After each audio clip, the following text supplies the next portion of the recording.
good evening, good afternoon, whatever time of the day it is that you're listening to this. My name is Yvette Wanzu and welcome back to Walking with Wanzu. Thank you so much for tuning in to yet another episode where we share, we learn, and we just have a space where we are open and we are vulnerable with one another. I hope you're doing well. I hope you're keeping safe. It's been a long cold couple of days in Nairobi, and just this week on Sunday, not only was it a Sunday, but the sun came out to play, so it was a sunny day. Get it? And I was so happy. I woke up on Sunday morning very early and the sun was out. The rays were peeping through my window, and I knew in my mind that I wanted to wear a nice bright color, and for some reason I've really been gravitating towards orange, and so I wore a beautiful orange top, and I even took out my high heels, and I was just feeling like it's a good day and it's a beautiful day. And I went to church and I got together with my life group community and friends, and we just, we had a good time after service, and the sermon was amazing as always. And so coming into Monday is usually my day off as well, and so Monday was just as sunny as Sunday was, and I took up my beautiful sundress because my wardrobe has a lot of summer pieces, and I was really excited to go about my errands and my activities and just enjoy the sun. I live for warm weather, and when the weather is warm, because I don't like to wear a lot of clothes, I really enjoy it. It's a very good time for me, and so I really enjoy the sun. And if you're in Nairobi and you have been struggling with the cold that has been, I really hope that you enjoyed the weather and that you're well. How are you really? It's a tough time. It's a tough time. We are all dealing with this pandemic. Loss of loved ones. Now death is really hitting the bone, and we are losing people that we genuinely know and care about. It's not people who you're hearing from distant friends or distant relatives. It's really hitting home, and so it's a time of fear. The days you wake up and you're scared, the days you wake up and you feel excited and you're ready to tackle the day, and the days that you wake up and you just feel like you just want to sleep and stay in bed all day. But needless to say, if you're listening to this and you've been going through the emotions and you're here regardless and you're doing what you need to do, you're playing your different roles that God has blessed you with, and you're getting things done, and each day is coming and going, and you're still doing what you need to do, I just want to pause in this moment and celebrate you and tell you that as you go through those motions and you're not too sure sometimes about how you're feeling or how you're moving, just know that you're not alone, and I am sending you so much love and good vibes, and I am celebrating you as well. You're doing great. Please pat yourself on the back for me and tell yourself you are amazing, because you truly are. There is no manual to adulting. There is no for us who are believers, then at least we rely on the word of God to be able to give us a sense of direction and some peace and some guidance. But most of the time when we get onto the ground, as we say in Swahili, that vitu kwa ground ni tofauti, then we are all really just winging it and trying to survive. We are all just trying to do the best that we can with what we have and with the knowledge that we know how to. And so I am a very big believer in acknowledging small wins and big wins and encouraging each other. One of the biggest ways that I show and give love and love to receive love is through words of affirmation. And so I really appreciate it when I am affirmed, when I am reassured, when I am encouraged, and I love to pass that on to people. You would be amazed by just how people respond to words of affirmation and words of encouragement. You could be walking or interacting with someone and their shoulders, are slouched, or their shoulders have gone down and they're feeling weighed down and they're feeling tired. And when you speak to them and you speak life into their situation and you encourage them and you compliment them and you pour into their words with good into their lives with good words, with words of affirmation, with words of love, with words of encouragement, you will be surprised to see sometimes there's an instant change in their demeanor, and they put their head up and they feel encouraged and they feel even energy that they didn't know they had. And so it's important many a times to pause and just just be a source of encouragement, a source of light, a source of hope, and all that. I want us to talk about something that has been heavy on my mind, heavy on my mind, and I would like us to just touch on it, and that's the issue of using your scars as a crutch. When I talk about scars, maybe another word that I could use in place of that is trauma. We've all had different experiences, whether growing up, whether it's in the different places where life has taken us through. And most of the time, how we live our lives as adults is as a result of the things that we have experienced growing up. And sometimes those things are not the best experiences, and as a result we tend to get childhood traumas, or even we tend to accumulate or get traumas even in our adult experiences. And something that I noticed that I was doing a lot was I was responding to certain situations and certain people and certain scenarios as a result of the traumas that I had. I know that I question myself a lot. I question my brilliance a lot. I question my capabilities a lot. I even question my beauty a lot sometimes. Society has given us all these crazy beauty standards. You need to be, in my opinion, you need to be curvaceous. You need to be, I don't know, in some communities they feel like you need to be light skinned, you need to be tall, you need to be short, you need to be this, and you need to be that.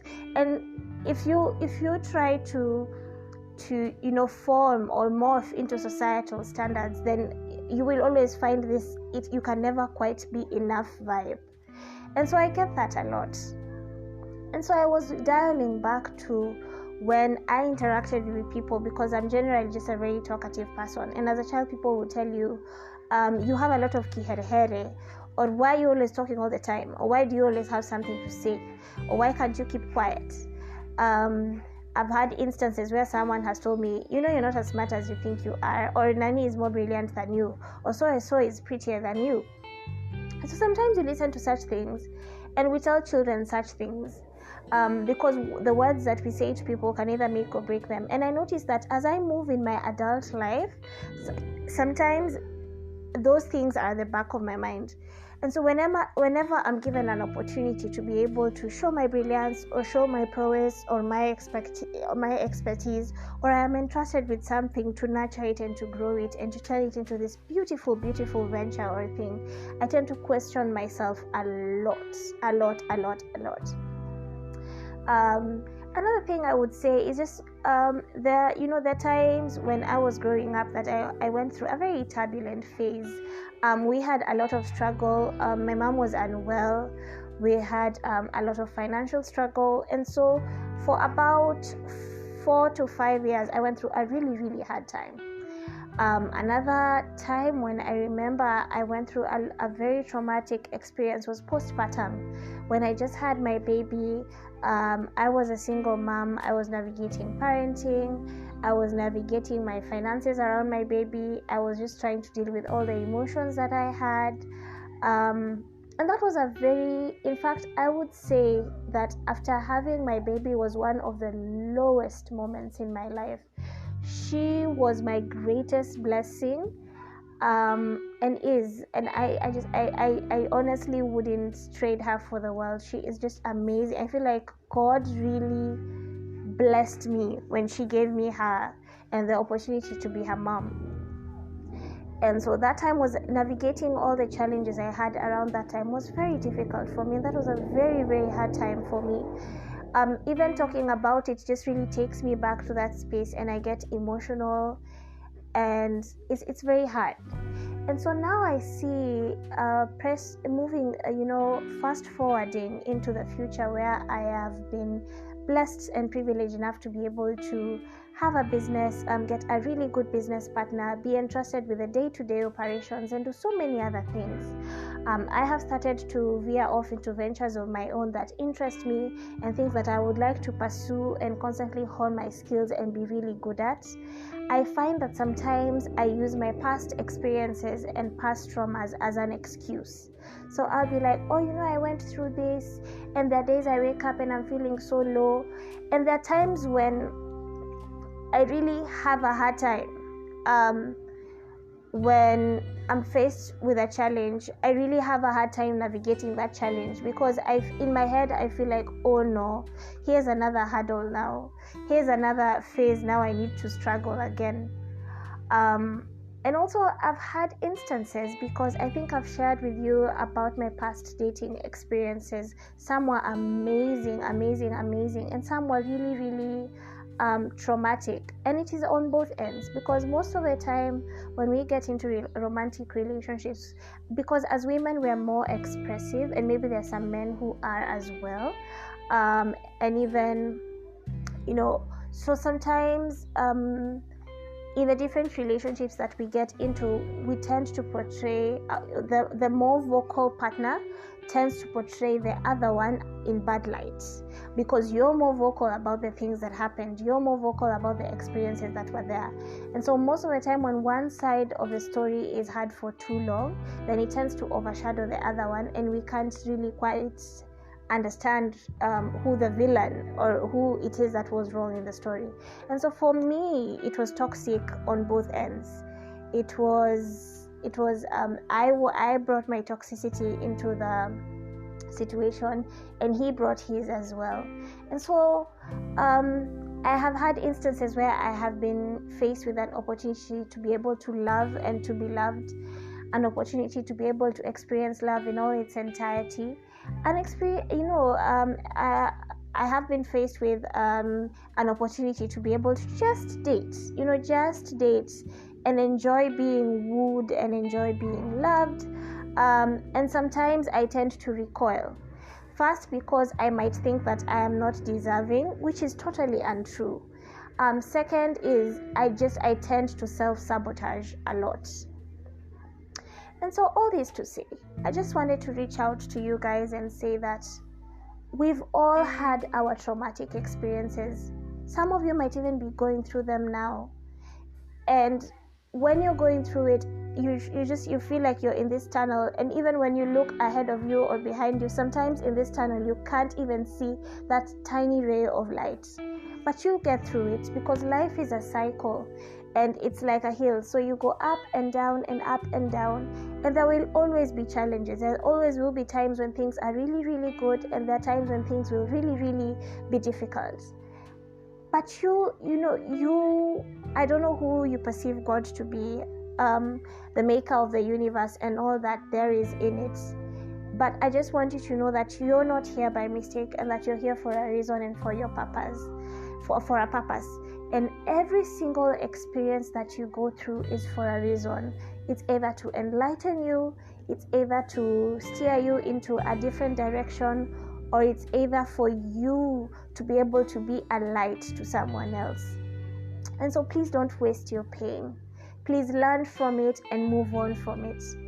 And when you're given an opportunity to shine, just know that because you've gone through all the traumatic experiences you've gone through, it doesn't make you any less of a person. It doesn't make you any less special. You are special and you're amazing.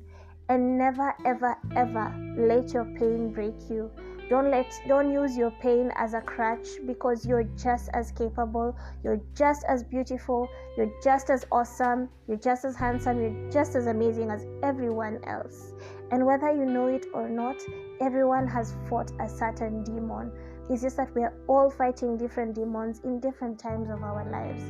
And so please show up for yourself. The best thing you could ever do for yourself is to encourage yourself. Be your own cheerleader. I want to encourage you to be able to have affirmations. I want to encourage you to be able to see aspects of yourself that you really, really love. And even the ones that you feel you're not very happy about, embrace them. Because that's just the beauty of life. It comes with the good and the bad. And so the aspects of you that you like, amplify them, share them with people. Be unapologetically and authentically you. You're such an amazing person, and authenticity is so big for me because I feel like God really took his time with us and he made us all very special in our own unique way. The world is a huge pot of stew, and we all bring different, our different spice to it. So think of the universe as this huge pot of stew, of boiling hot stew, and some of you are the salts, some of you are the spice, the chili cube, the Royco cube, some of you are the black pepper, the white pepper, and there cannot be any other white pepper than you. No one can white pepper the way you white pepper. So please be you. Please be unapologetically and authentically you, and know that you're beautiful, and that your traumatic experiences were not meant to break you, but they were meant for you to learn from it, to steer you into different directions, and for you to also be a light. Please don't waste your pain. Just know that pain won't cripple you. Pain doesn't make you any less. It makes you strong, it makes you beautiful, and it makes you experienced. And what I like most about having experiencing pain in different levels and even traumatic experiences is that they humble us and they make us human, because there are times in life when things are going really, really well for us, we lose touch with our humanity. Sometimes we even lose touch with reality. And that's okay, because we all lose sight of things at times. But traumatic experiences and painful experiences tend to humble us. And so we are more gracious even to people going through that. And we understand more and we feel more. And what is life without empathy? What is life without grace? What is life without humanity? Thank you so much for listening in.